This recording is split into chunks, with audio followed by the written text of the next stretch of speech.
And welcome to Uttam's academy. ఈ రోజు నుంచి నేను మీకు డైలీ ఒక ఇంగ్లీష్ వర్డ్ తో నేను మీ ముందర రాబోతున్నా. And today is the first day and ఈ రోజు మన వర్డ్ క్యాపిచులేట్.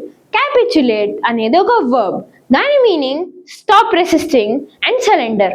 దానికి మీనింగ్ లొంగిపోవడం అని రావచ్చు, గివ్ అప్ చేయడం అని కూడా రావచ్చు.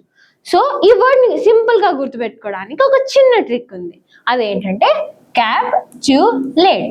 అంటే దీన్ని స్ప్లిట్ చేసుకుంటే క్యాప్ టూ లేట్ అని గుర్తుపెట్టుకోవచ్చు.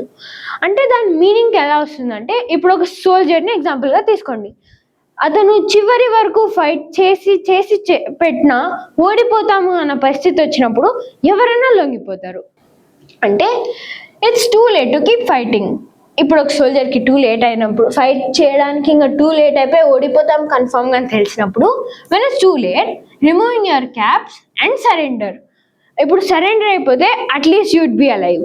సో సరెండర్ అయిపోవడం బెటర్ అని దాని మీనింగ్ వస్తుంది.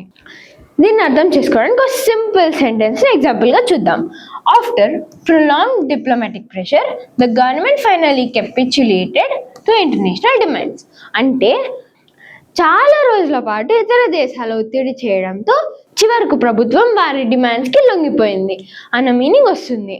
సో తర్వాత ప్రాక్టీస్ క్వశ్చన్ అని మనకు ఒక క్వశ్చన్ ఇచ్చారు. ఆ క్వశ్చన్ ఏంటంటే, he refused to dash despite intense pressure. అతను ఎంత ప్రెషర్ పెట్టినా ఏదైనా పని చేయడానికి నిరాకరించాడు. అప్పుడు మనం వాడాల్సిన వర్డ్ క్యాపిచులేట్. ఇక్కడ మళ్ళీ మనకి క్యాపిచులేట్ కి ఇంగ్లీష్ లో మీనింగ్ ఇచ్చారు. ఏంటంటే giving up when it's too late to win. So ఇది ఇవాల్టి వీడియో. సో డైలీ ఇలాంటి ఒక వీడియో కోసం మా ఛానల్ సబ్స్క్రైబ్ చేసుకోండి and click on the bell icon for notifications. So please do like and share this video. Thank you.